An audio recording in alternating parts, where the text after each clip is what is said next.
Well, fantastic. Woo. I'm just going to get a yoga mat. And we're going to start with just a couple of yin poses like usual.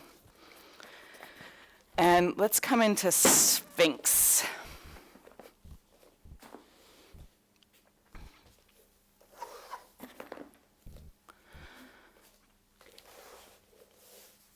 So allow your elbows to be slightly in front of your shoulders. You have a healthy spine. You can probably take your legs further apart so your legs are about as wide as the mat.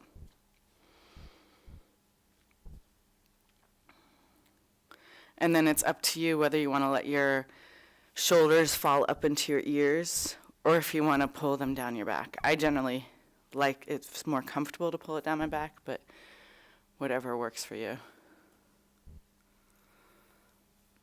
And just allow yourself to arrive on the mat. Feel your physical body.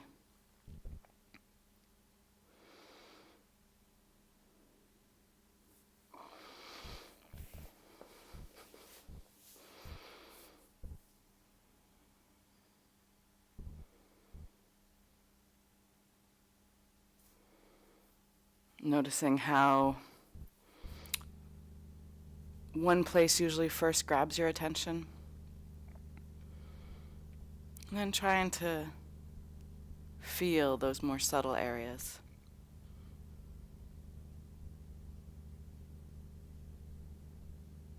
I'm just going to double check I locked the back door. I'm pretty sure I did.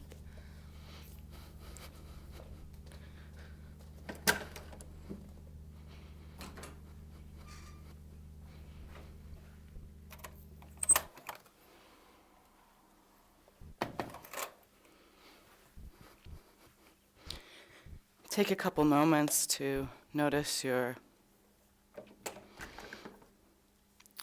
energy.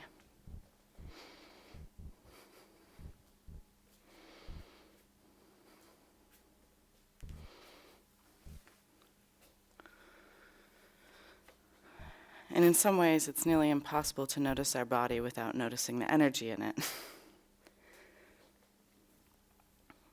But you want to notice vibration and warmth.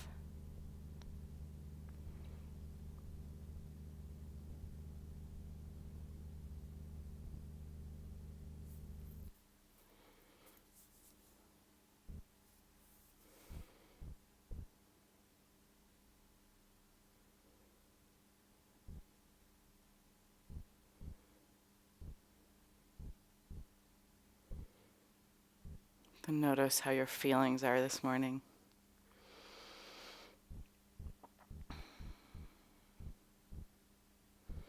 Especially early in the mornings, we might feel like our emotional life is still being prescribed by our dream world. And in fact, that's one of the parts that you want to really pay attention to in your dreams. The details might be kind of weird, or particularly colorful or odd. But it's really the feeling that you get from a dream that can be more educational in a way.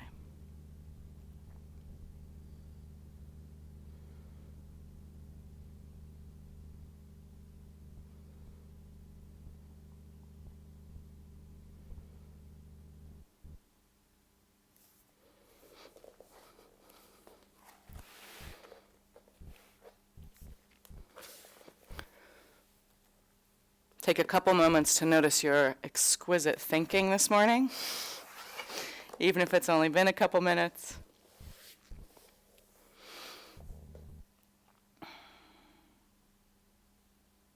And I know for me, some days I feel like I wake up and I'm awake. But today was like I woke up in a big vat of cotton candy and my brain doesn't quite work yet.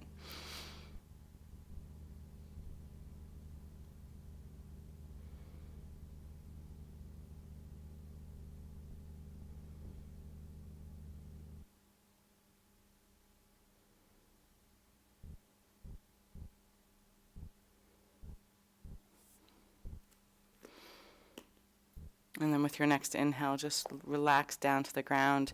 You can stack your forearms and just put your forehead onto your forearms, allowing your nose to be free from bumping into the mat.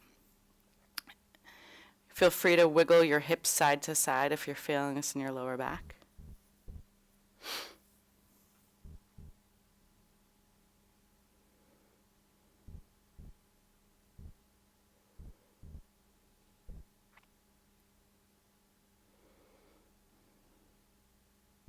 And then bring your hands underneath your shoulders. And you're going to push back and kind of turn around, turn around to face this way. And you want to come and take your legs wide. So this posture is called dragonfly. And you know that some dragonflies have 2 wings and some have 4. So wherever you're comfortable rolling down, taking your legs as wide as you need to. If you can't sit upright when your legs are out wide, you can always sit onto a blanket or something, but you don't need anything. And just go to where your edge is, and then see how much you can soften. Let your head hang, let your tongue relax.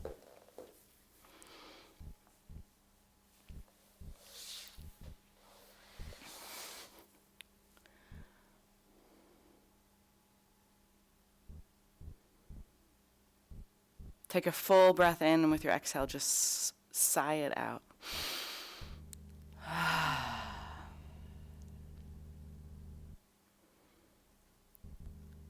And then just take a moment to imagine what this part of you, or how this part of you that sees what you're thinking, that hears what you're thinking, that feels what you're feeling, and can observe it and talk about it or discuss it or remove themselves for it. Just take some time to allow your imagination to notice the witness.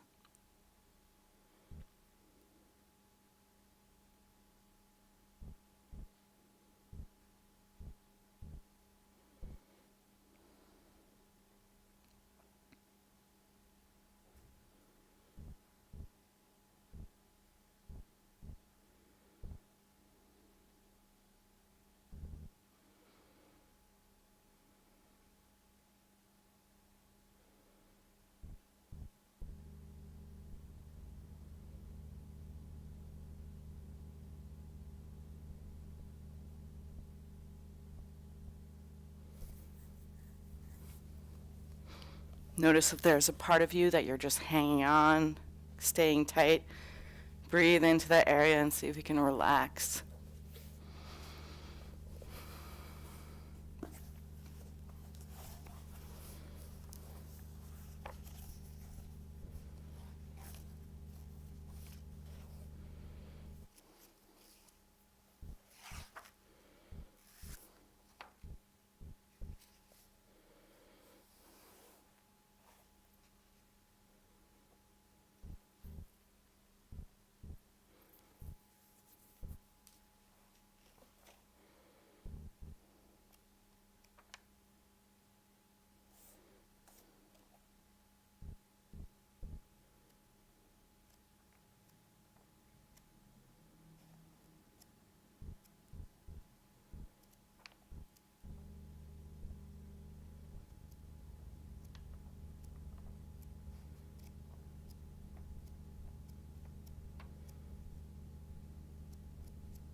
And for the last moments of this pose, open your ears to a little excerpt from The Letters to a Young Poet by Rainer Maria Rilke.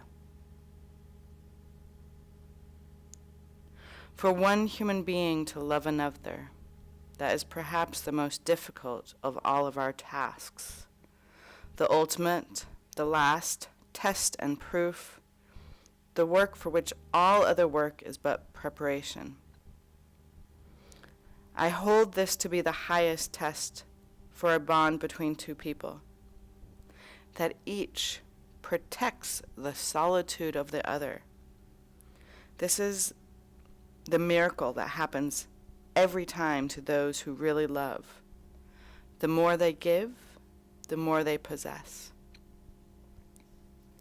And with your inhale, roll up. You can place your hands about mid-thigh and get a little air. So either you lift up your butt or you lift up all your legs. Nice. Oh, beautiful. And then spin around on your mat and make your way into child's pose.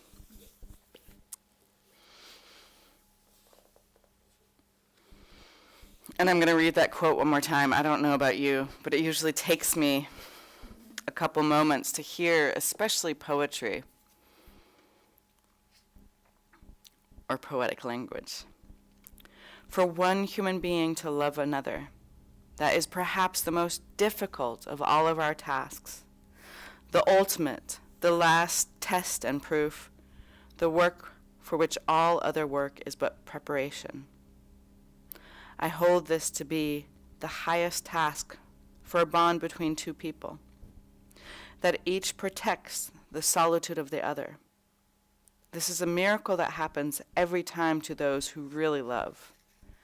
The more they give, the more they possess.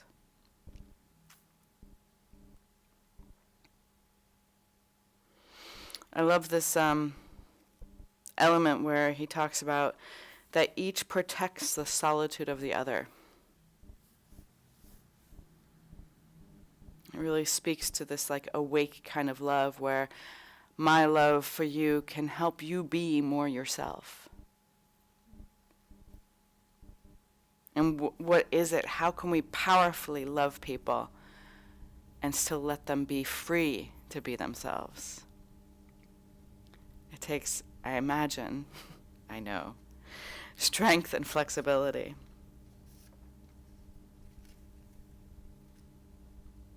And a continued humility in being able to keep getting to know the person no matter how long you've known them for.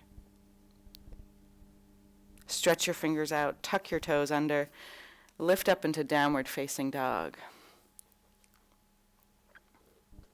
Wiggle around a little bit, maybe stretch one leg out, stretch the other leg out. And I would increase the base of your downward facing dog so that you aren't quite so stable. So you're pretty flexible in your hamstrings. And you can go back so your heels are just about to touch. And then you feel like it's still a process of reaching. Try to lift up the front of your legs. Beautiful. Take another full inhale. Empty your breath all the way. And then look forward, and as you inhale, walk your feet in between your hands and lift up halfway lift. Flat back. Exhale, release and bow down. Push down with your feet, roll up all the way, stretching your hands and fingertips to the sky. And with your exhale, bring your hands to heart center. And let's enjoy our chorus of 2 as we chant 3 ohms. Close your eyes, push down into the earth, lift up tall, maybe a hint of a smile already for a radical practice. Empty your breath. Take a deep inhale.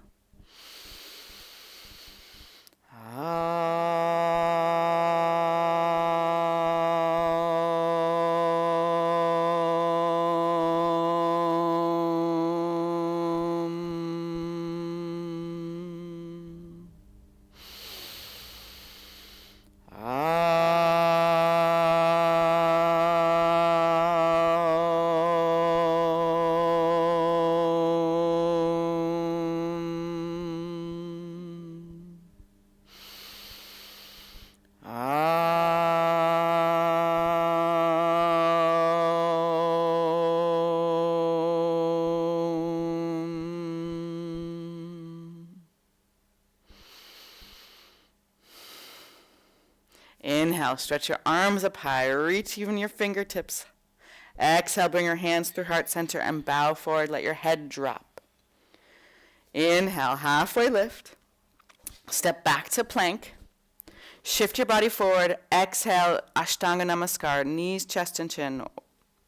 Yes. Inhale, low cobra. Toenails pushing down to the ground. Exhale, downward facing dog.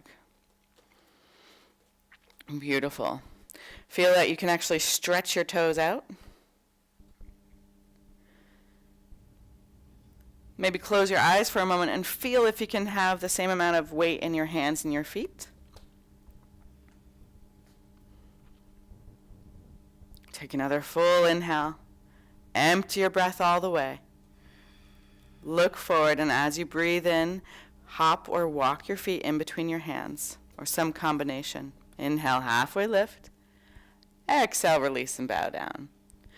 Push down with your feet, roll up, reach up, and exhale, Samastitihi. Inhale, stretch your arms up high. Exhale, bow forward. Inhale, halfway lift. Walk or float. This time lower halfway down, Chaturanga. Inhale, upward facing dog. Let your thighs float. Beautiful. Exhale, downward facing dog. So depending on how your back is, doing either Ashtanga Namaskar, that kind of inchworm asana, and then low cobra, can be more gentle on your spine. Or Chaturanga, an upward facing dog, if you can keep your thighs lifted off the ground. With your next inhale, walk your feet up in between your hands, lifting up halfway. Exhale, release and bow down. Push down with your feet, rise up tall. Exhale, Samastitihi. Now bend your knees, drop your hips, inhale, Utkatasana. Exhale, bow forward, either one's fine. Inhale, halfway lift, flat back. Then walk or float, exhale, Chaturanga. Inhale, upward facing dog or low cobra. Exhale, downward facing dog. Step your right foot all the way forward to your right thumb and allow your next inhale to lift you up for Warrior One. Plant your back heel onto the ground. Exhale, Chaturanga. Inhale, upward facing dog or low cobra. Exhale, downward facing dog. Step your left foot forward to your left thumb. Plant your right heel. Inhale up, Warrior One. Exhale, Chaturanga. Inhale, upward facing dog. Exhale, downward facing dog. So in Warrior One, you want your hips squaring forward. It is actually a little bit more tougher than Warrior Two. So when we're just starting especially, we always confuse them. Because the Warrior Two feels like it should be Warrior One. But feelings, they're weird.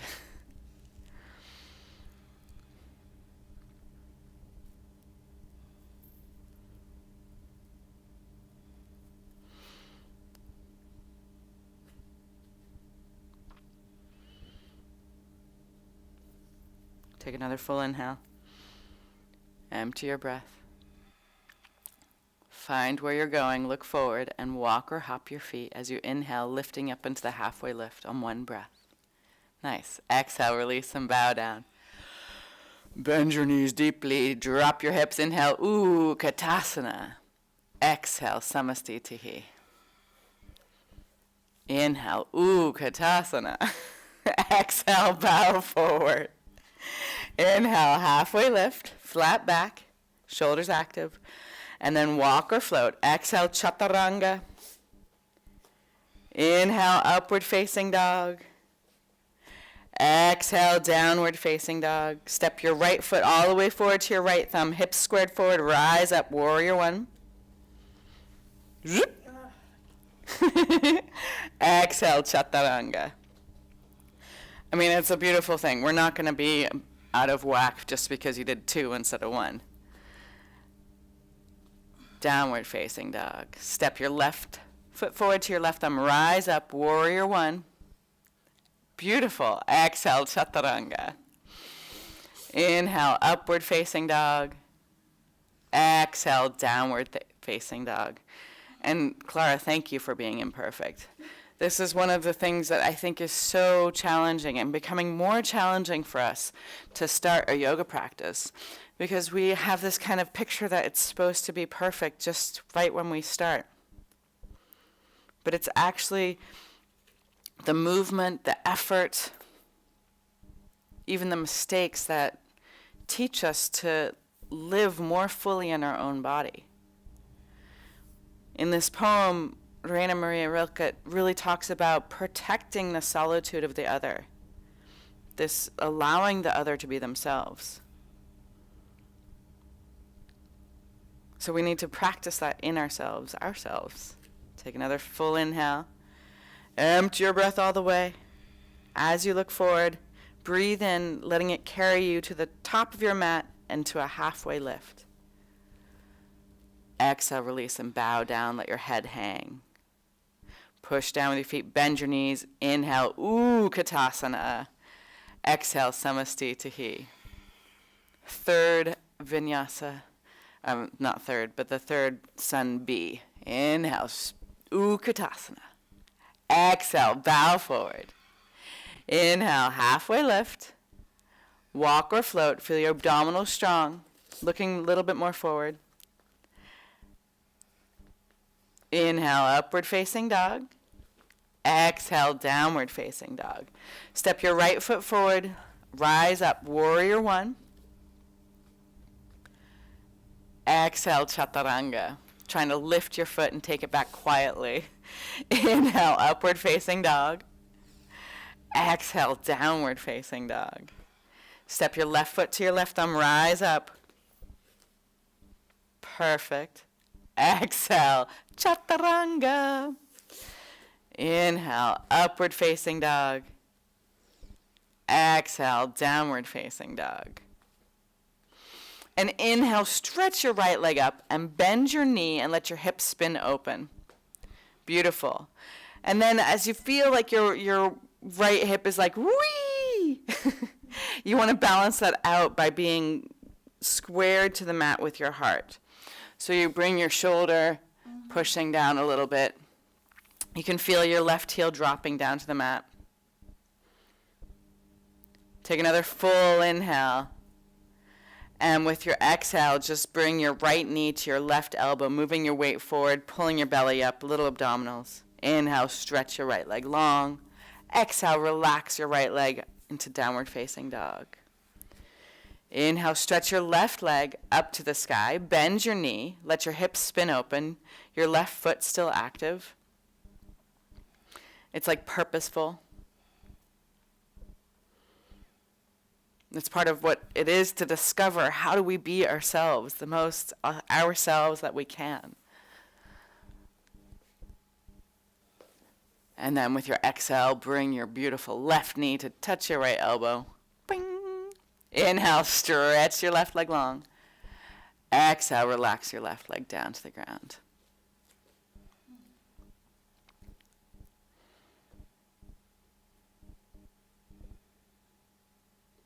So cultivating your Ujjayi breath, you want to imagine that you're breathing into the back of your lungs. Just like with the chakras, we're so good at visualizing like our lungs in the front, our chakras in the front, but they're really kind of in the core of our body. So there's like a front and a back to our chakras. There's a front and back to our lungs. They're 3D. They fill up in our body. Take another full inhale. Empty your breath all the way. Float your feet in between your hands. Lift up halfway. Exhale, release and bow down. Bend your knees deeply, drop your hips. Inhale, Utkatasana. And with your exhale, bring your hands to heart center and twist to your right. And now you can even make your bottom hand a fist, and you can push down on your fist and help lift your chest up so eventually your hands meet in front of your heart. Notice how strong your legs have to be. Pull your left knee back. You're allowed to breathe. You're doing fantastic. Take another full inhale. Exhale, twist a little bit more. Then inhale, Utkatasana. And just lovingly exhale, Samastitihi. Oh yeah, that was nice. Inhale, Utkatasana. And with your exhale, bring your hands to heart center and twist to your left. Yeah. So it's like the prayer hands are really purposeful. So you actually push down on your lower hand and notice how it makes you rotate and twist your spine more. Now if you can lift up your toes. Did you see how it shifted your weight? It made you work more with your abdominals and your Mula Bandha.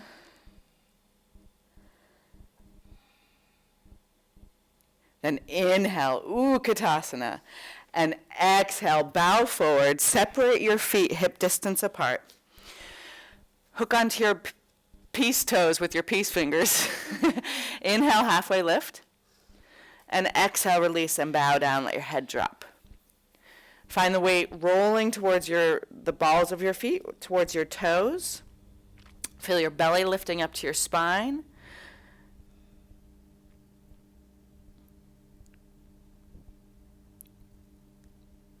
Then lift up your head, halfway lift, and just switch your hands so you're sliding your whole hand underneath your foot. So we're doing a little bit of a primary series,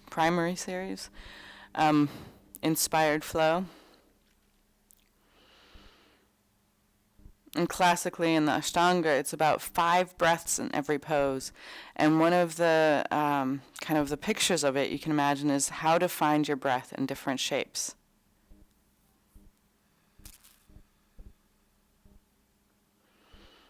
Because it's really, this breath is connects you to the earth, connects you to life, connects you to being more yourself with every breath.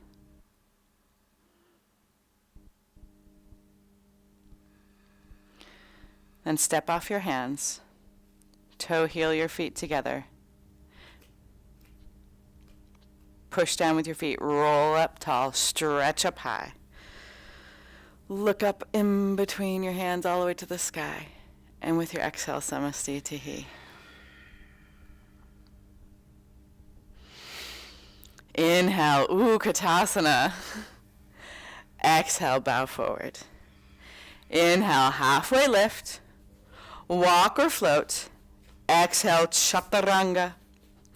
Inhale, upward facing dog. Exhale, downward facing dog. Inhale, stretch your right leg up to the sky. And with your exhale, bring your right knee to touch your left elbow like you did earlier.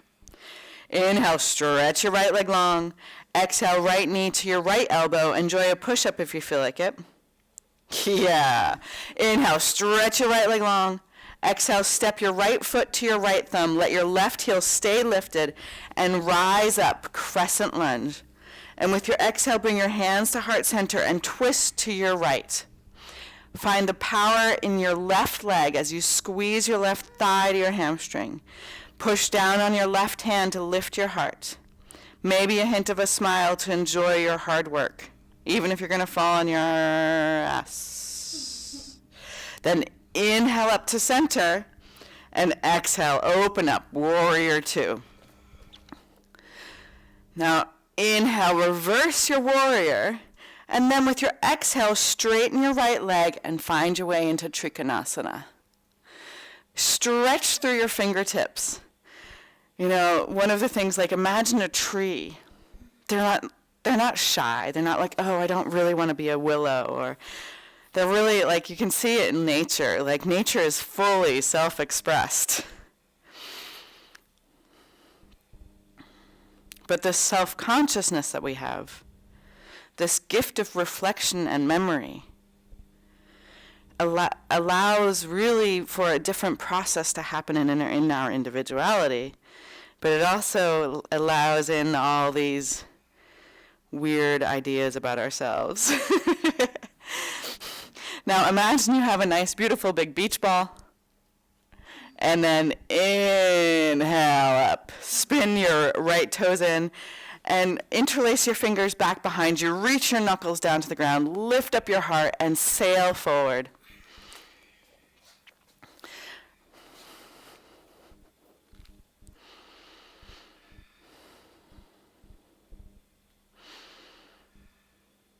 So in our own being and becoming, we notice how much being ourselves, first of all, sometimes is a pain in the ass.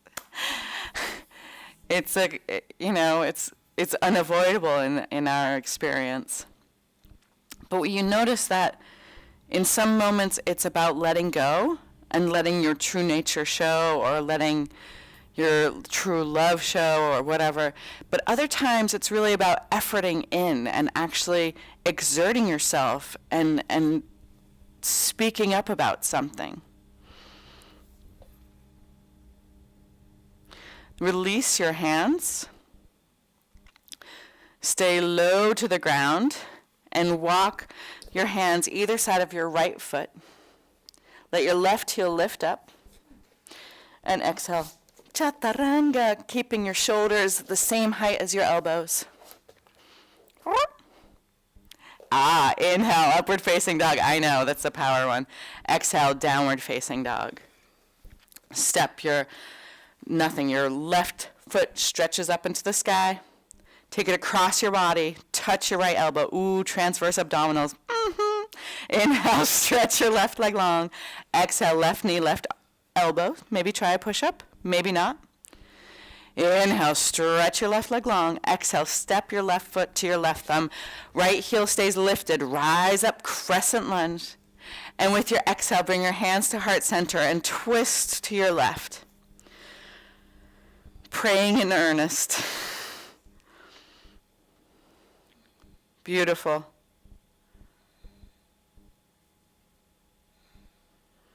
Then inhale up to center, and with your exhale, open up. Warrior two. Inhale, reverse your warrior. And exhale, Trikonasana, triangle pose. Imagine you're like in between two walls that are getting closer and closer to one another. So you tuck your left buttocks towards your right heel, and then you feel the resistance that you need to lean back into it. Bernie Clark wrote this great article about our insistence on comfort, and how if we make ourselves too comfortable in our yoga practice, we are actually not meeting our edge. So it's this thing of like, if you wear shoes your whole life, going barefoot can be painful. But if you take off your shoes, first of all, you get so many great grounding elements from the earth itself. But it also allows the bottom of our feet to toughen up. Now inhale, big beach ball in your arms. Yeah. Lift up. And this time, spin your toes out. And see if you can take your hands into reverse namaste. So you trace your spine with your fingertips. If that doesn't work, hold your elbows. And then turn your toes out. And imagine you're sitting on a really fat, short pony. And sink down. Yes. Now, sit upright. You know how important posture is with horse riding. And if you can't go with your fingers pointing up, you also might find that holding on to opposite elbows helps. And you want to allow your knees to open up so they're over your ankles. And then it's a little easier to sit so that your vertebrae stack one on top of each other. Great posture. If it's too easy, you can lift up your heels. Nice. And then with your exhale, spin your heels out, release your hands, and bow forward. Fantastic. So this article he wrote was just so great because it really pointed out this element of like we want to practice for life, for every waking moment, for every struggle in our life. We don't want to practice for like being comfortable. Like we know how to be okay when it's comfortable. And so this idea that your practice is just about feeling good is deceptive. In your own struggle, you want to learn this distinction between masochism and a healthy struggle. And it's this healthy struggle that will allow us to be resilient to life, not to be so soft and coddled that any little bump throws us off our path. Beautiful. Now stay low here and just walk your hands either side of your left foot. Let your right heel lift up. So you come like this and exhale, chaturanga. Inhale, upward facing dog. Exhale, downward facing dog. Take a full inhale. Empty your breath all the way. Look forward and either shoot your legs in between your hands and come onto your butt, or walk your feet up to your hands. And then you do you can scoot your legs forward and then see if you can get a little moment where you lift with your hands flat. Yeah, nice. All right, when I say it's Ashtanga inspired, it's a little short Ashtanga inspired. So let's do one posture here before we do a back bend, because time's been flying. You want to have your right foot, I'll be your mirror, about one hand's length away from your other leg. That would be your left leg. That other leg. And you can slide it forward a little bit so it's not so tight. And then you're going to stretch your arms up, and you're going to bring your right arm to the inside of your leg, and then reach back behind and see if you can hold hands behind you. Inhale, lift up your head and your heart. And then exhale, keeping your left leg active, bring your head down towards your knee.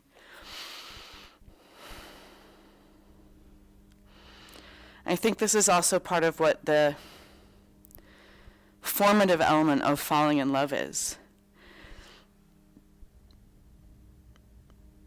If we're given this kind of false picture that love happens to you I don't know, like getting the flu or a cold, that it's some outside force that's exerted on you and you fall in love and you trip and you fall and there you are, all up in it. That it abdicates your responsibility, what it is to, what role you play, and how much our being in love and being loving is an opportunity for growth. So in love, as my dear friend Orland says, you always discover something new. And part of it is this softening that happens in our being that allows new things to come in when we do have this experience of falling in love. Inhale, lift up. And just cross your ankles and take your hands in between your feet and your bum and just see if you can get some air. Mm-hmm. Yep. And let's take the other side. About one hand's width, your left foot between your right thigh. Stretch forward with both of your arms. Stay low with your left arm. Reach back. Hold hands. If you can't reach your hands, you can hold onto your t-shirt and just pull. Inhale, let your heart open, and then exhale, bow down over that exquisite right leg, keeping your right leg active.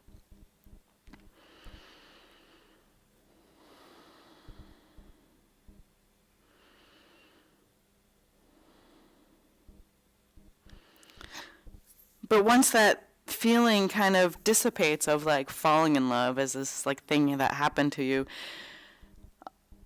you're left again with this kind of opportunity where either you can kind of let it fade and dismiss it, or you actually get active and creative in your being and love on purpose.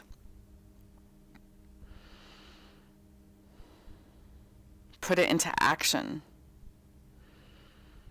This idea of being able to give in such a way that we always feel that we get more because of our gift.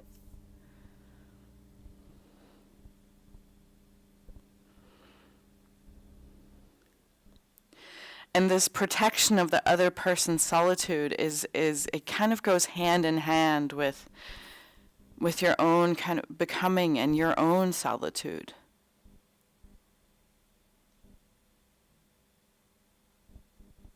The more you know yourself and realize who you are through your struggles and practice, the more you're able to stand in support of someone else being themselves. Inhale, lift up your head. And then release your grip. And exhale, chaturanga. Inhale, upward facing dog. Exhale, downward facing dog. And jump your legs through your arms or walk your feet up to your hands and find that little lift that you can kind of stretch. Yeah, and that's already totally on your way. Fantastic. So do your own dance, coming down onto your back. Yeah, baby, yeah. And then slide your heels so they're closer to your buttocks. And then inhale, lift up your hips. And shimmy your arms underneath, hold your hands, interlace your fingers, push your hands down. Feel your hips lift up. So stepping into the dynamics of the pose, you let your chest open up and reveal itself to you while you're efforting your knees to move away from you. See how when I do this, it's so much more active, but did you feel your spine actually go, wee? It might have had a different sound. And then release your hands and slowly roll down one vertebrae at a time. Take a full inhale. Exhale. And inhale, up you go. So you can either lift up your hips and come into bridge again, or if you're ready for something more, you're welcome to bring your hands up next to your ears. First, come up to the crown of your head. Squeeze your elbows together. Pull your shoulder blades down towards your hips. You can even go a little bit more here. And then slowly with your power, inhale up. Fantastic. Spin your toes in slightly. Try to lift the ceiling with your hips. Enjoy the effort. Enjoy and embrace your struggle. The more back bends you do, the easier they get. For 5, 4, 3, 2, 1. And then slowly come down. Take a full inhale, just sigh it out. And then inhale one more time. And I encourage you to actually go to your deeper back bend. Now you find this want, this desire, kind of iffy. So try it out. Try not to think about that part too much. Back bends get easier the more you do. Fantastic. Spin your toes in. Maybe a smile. Maybe relax your forehead. And then bring your chin to your chest and slowly lower down. Thank you for being such a good sport, Clara. Because that back bend probably was more formative in your body than the other two. Because you exerted your will to a place that it doesn't usually go. So bring the bottoms of your feet together. Let your knees open up in Supta Baddha Konasana. Bring one hand to your heart, one hand to your belly.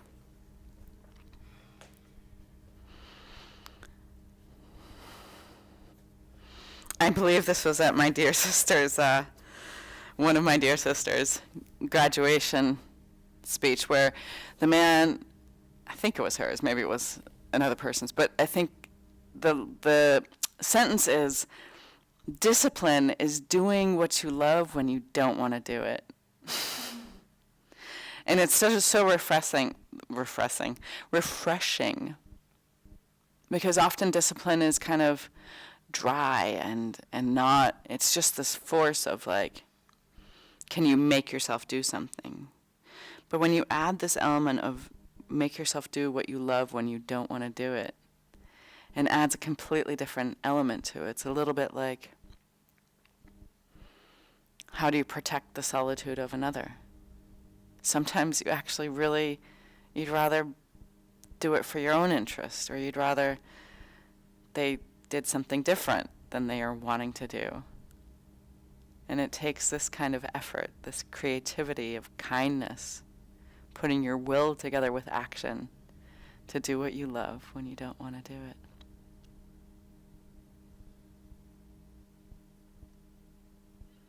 Now hug your knees to your chest. Maybe sneak in a radical anti-capitalistic kiss, kissing your knees, loving yourself. And then rock up into a seated position. And just stretch your legs out. Coming forward into Paschimottanasana.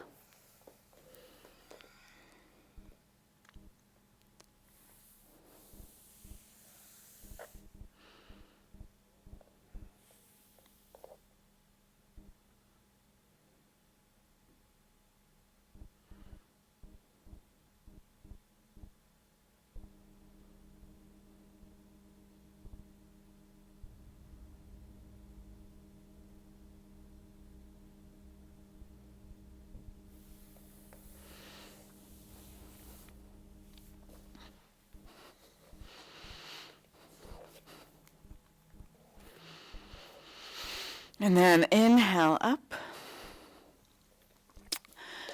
And we are going to bring yourself into lotus or half lotus. So, funnily enough, like easy pose or half lotus, which is on the way to lotus, makes this next posture quite challenging. And it gets easier in full lotus. So, be kind to yourself. First, we're going to take a mudra. Take your thumbs and your index fingers together. Sit up tall. Maybe close your eyes, or maybe in the Ashtanga practice, actually, one of the emphasis is to keep your eyes open and present even while you're still.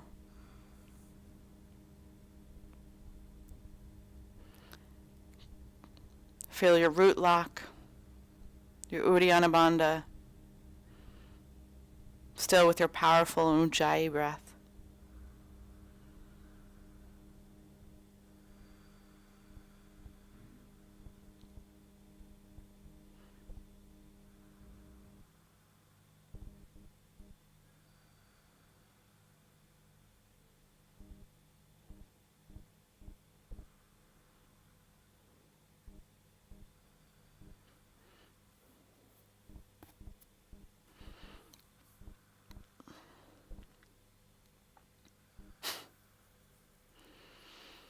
And then open your eyes, bring your hands in between your thighs and in between your butt and your knees, so mid-thigh. And you want to engage your root lock. And with your inhale, float your body up and take 10 breaths, looking straight forward.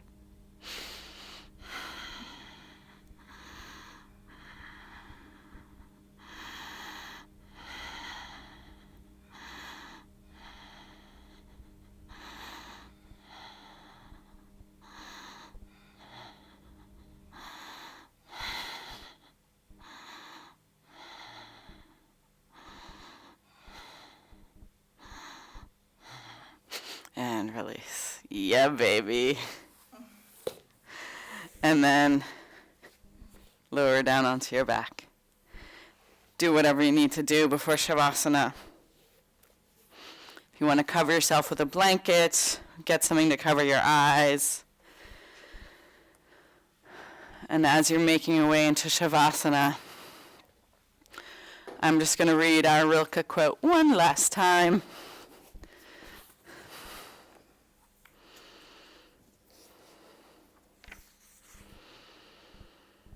For one human being to love another, that is perhaps the most difficult of all of our tasks. The ultimate, the last test and proof. The work for which all other work is but preparation. I hold this to be the highest task for a bond between two people. That each protects the solitude of the other. This is the miracle that happens every time to those who really love. The more they give, the more they possess.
With your next inhale, invite your breath to the edges of your body. Maybe wiggle your fingers and your toes. And then stretch your arms up over your head on an inhale, reaching your whole body long.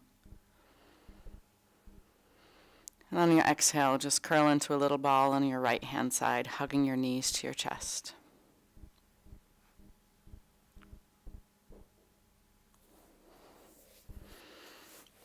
And then help yourself up into a comfortable seated position.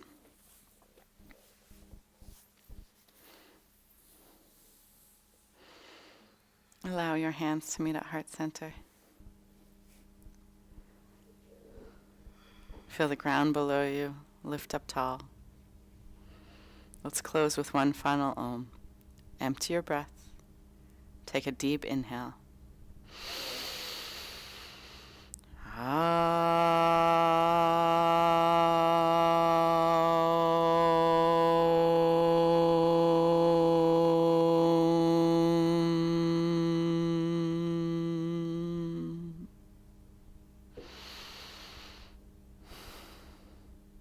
Bring your prayer hands to your third eye.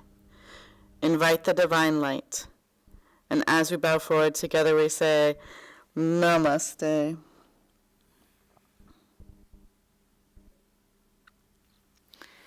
And to celebrate being awake while we work, make a little bit of noise. Jai! And thank you, Clara, so much for being willing. Have a wonderful day.